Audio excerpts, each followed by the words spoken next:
A young couple on vacation is arguing. They've been arguing almost every day, both knowing that their relationship is coming to an end. "I am done. I am through with you," the woman shouts. "I don't ever want to see you again." The man shudders and grabs her. "I can't live without you. I will not live without you." "Let go of me," says the woman, pulling her arms back. "I am going for a walk," she continues. "You have 3 hours to pack your stuff. And don't you dare touch any of mine, or my father will make sure you regret it." She leaves the hotel room in tears. Hours later, she returns. He is gone. She sighs with relief, glad that none of her belongings have been touched. In the middle of the night, while she is sleeping, she is awakened by the man pouring a liquid onto her body. She smells gasoline. Before she has a chance to react, she is set on fire. Both she and the man start burning, screaming. Noticing the open window, she jumps through it, aiming for the pool. As she falls, her lower abdomen strikes the edge of the pool. She loses consciousness as her upper half falls into the water, submerging her whole body and extinguishing the flames. The other hotel guests near the pool are shocked by what they see and immediately dive in to rescue her. 2.5 months later, Claudia, who had been at a family retreat for 90 days without access to electronics, turns on her phone and is distraught by news about her best friend. She immediately dials her friend's number. My sister. Claudia, calm down. It's her mother. Auntie, I'm so sorry. I was on a family retreat. I didn't know." "It's okay, honey. We know. I'm on my way. Can I speak to her?" "Sorry, honey, she's resting. When she wakes up, I'll tell her you're coming. How long will it take you to get here?" "I don't know, maybe 8 hours. I'll drive all night." "There's no need to do that. I want you to be safe." "I will be there. Just tell her I'm coming." As Rita's mother walks Claudia down the hallway toward Rita's room, she says, "Now, sweetheart, you must prepare yourself." She's completely unrecognizable. She no longer resembles who she used to be. "I don't care what she looks like. She's my sister." The nurse is giving her a bath. "I asked Rita to wait until it was over, but she wants you to see her fully as she is now." Rita's mother opens the door. Claudia notices a wheelchair in the left corner of the room. As she turns to the right to greet her friend, her eyes take in Rita's feet, then her thighs, her torso, and finally her face. They are completely burned. Her beautiful friend, over whom men literally used to fight, has become deformed. She's grotesque, Claudia thinks to herself. Rita turns her head and smiles. Her right eye is gone, her right nostril is closed up, and the right corner of her lips is fused together. Claudia manages a tentative smile, but as she walks toward her, Claudia faints. Fortunately, Rita's mother catches her before she hits the floor. Seeing this, Rita begins to cry. "What happened?" Claudia asks upon opening her eyes. "Oh, hi, Uncle." "You fainted, honey," says Rita's father. "I carried you over to Vera's room. She's staying with relatives for a while. Rita's bath is almost over. It was a terrible idea for her to demand that her mother let you see her like that. It was a massive shock for us, too. Why would she ask for such a thing?" Claudia grabs both of Rita's father's arms. "I'm so sorry. I didn't mean to. It's understandable." As they speak, Rita is wheeled into the room. She is now fully clothed, wearing a protective face mask that covers the worst of her injuries. Claudia immediately looks down, drops to the floor, and crawls toward her, crying profusely. "Leave us alone," Rita says to her parents, "and close the door behind you." Rita looks intensely at her friend. "Look at me, my sister." Claudia looks up. "I'm sorry for putting you through that, but you had to see me as I am so you could understand." "I understand, babe. I understand.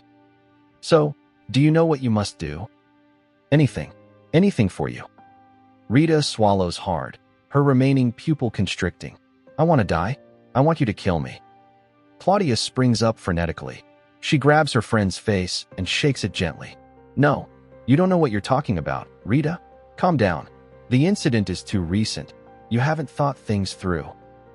"No, you don't know what you're talking about, Claudia. I've had 2 whole months to think it over. I can't move. I can't feel anything below my neck, and I'm disfigured. What is there left to live for?"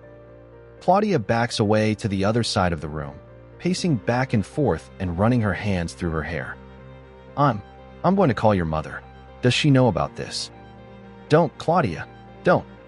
What about your sister? Have you talked to her about this? Rita closes her eye tightly and begins to weep. Claudia walks back over and embraces her. I'm doing this for her, Rita says softly. 2 weeks prior, Rita was out on her room's balcony, looking down at the pool. Hearing footsteps approaching, she could tell by the scent of perfume that it was her sister, Vera. Vera turned Rita's chair sideways and laid back on the reclining chair next to her. Hi, Vera. Hi, Phantom of the Opera. Oh, you're drunk. Vera smiles weakly. You're on medication? I'm on medication. Have you thought about what I asked you? Yes, I'm not going to do it. Obviously. Vera, I'd do it myself if I could. Look, I don't want to kill you, but at the same time, I don't want to look at you. If I were in your position, I wouldn't want to be seen by anyone either. That's why I'm leaving. I came here to say goodbye. Rita freezes. I don't want to be constantly reminded of how terrible the world is, Vera says, tears welling up. No matter what kind of day I might have, my wedding, the birth of my child, or even the death of a loved one, nothing will ever compare to what happened to you. It will always be about you. Vera begins to sob. Self-loathing is no longer an option for me, because at least I'm not you. There are days when I don't want to be grateful for the life I have. I want to be allowed to feel sad and wallow in my own misery. But you take that away from me. So help me die, and you can have your misery back. And carry that on my conscience? No. How selfish of you to ask such a thing. Back in the room, Claudia shakes her head. I wouldn't be releasing you, Rita. It would be murder. Self-murder by proxy. What kind of life do I have, huh? People put way too much value on life. Everyone dies. I can't do it. What does that say about the value of my life, Rita? I suffer too. What is the barometer of suffering? What would you do if you couldn't die? How would you handle this? Rita's breathing turns heavy. Remember my grandma? Claudia asks. She had a stroke at 60 and lives with 83% immobility. 30 years later, she's still alive in that husk of a body, and she'll most likely outlive us all. But she's lively. She gossips all day, and people love being around her. Then there's my cousin, who was born severely disabled, both physically and mentally, and died at 27. 27 years of being like a bedridden baby, and it was still heartbreaking when she passed. When the doctors saw the sonogram, they advised ending the pregnancy, but my aunt said no one was going to kill her baby. Maybe it was pure emotion, not logic, but some things aren't up for discussion. You just know them. 27 years bedridden, and I know she was happier than most, because she was constantly surrounded by love, just like you have me. Don't say that. Claudia, listen to me. You've been my best friend since the first day of first grade. Do you remember how many best friends we've had over the years? What happened to them? We drifted apart. Why? Because our interests changed. We grew apart. Claudia shakes her head. We tried to keep in touch, Rita continues, but we no longer recognized each other. And that will happen to us, too. You can't say that. Be realistic. I can't do anything anymore. I can't go anywhere. Every single time you tell me how your day went, I will resent you. Claudia falls silent. Rita falls silent. They sit in the heavy quiet, gazing at each other.